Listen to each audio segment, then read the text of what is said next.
Let's set the record straight. Medieval castles were freezing. Not just chilly, but see your breath indoors cold.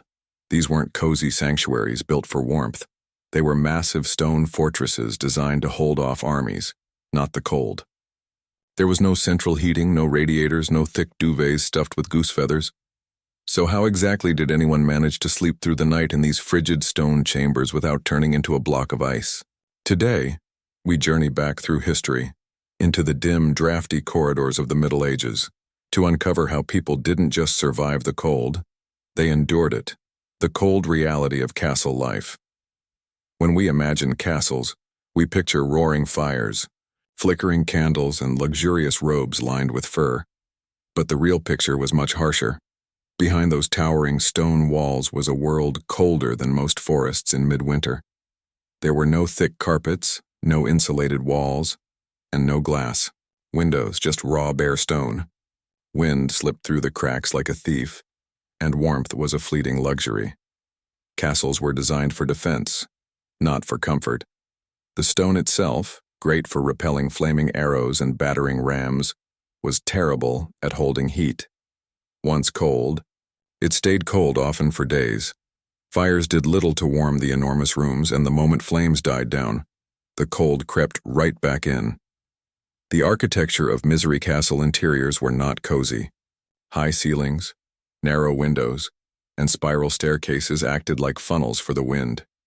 Even the layout contributed to the chill. Open courtyards let cold air in, and interconnected halls let it flow freely.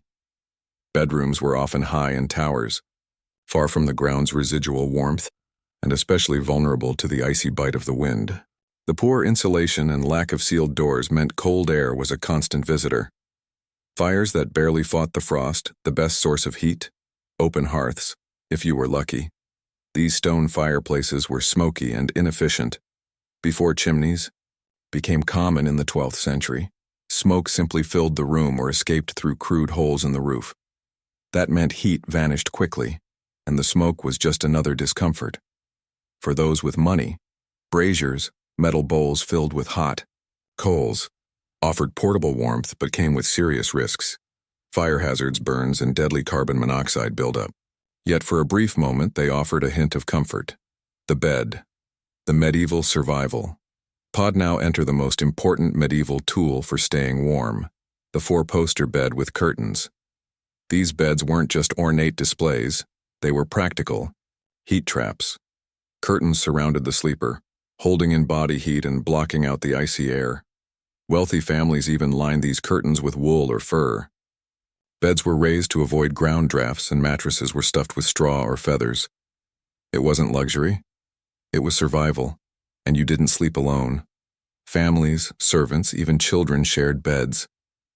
Body heat was communal, and privacy came second to staying alive. Servants, the hidden heroes of warmth for nobles. Comfort came through the hard work of others.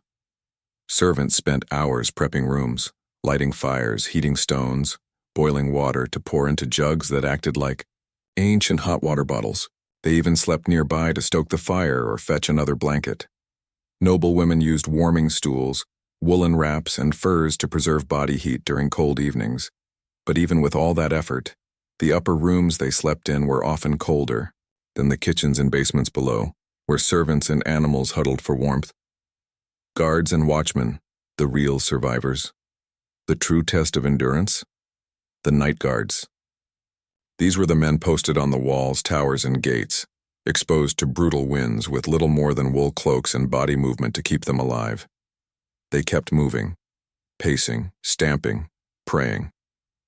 Some carried hot stones, others sipped wine, or ale to take the edge off the chill. Sleep wasn't an option, and failure to stay awake could mean death, not just for them, but for everyone inside. Cold was the great equalizer. In medieval castles, warmth didn't always follow wealth. Sometimes a servant curled near the kitchen hearth slept better than a lord in a drafty tower.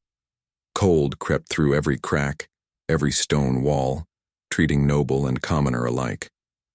So how did they survive? Together. They layered, they burned, they shared warmth, and they adapted. It wasn't about comfort, it was about persistence. So the next time you turn up the thermostat or slip under a fleece blanket, remember, centuries ago, someone was sleeping on stone, with a brazier in the corner, smoke in their lungs and frost on their lips. And they made it, not because they were warm, but because they were resilient.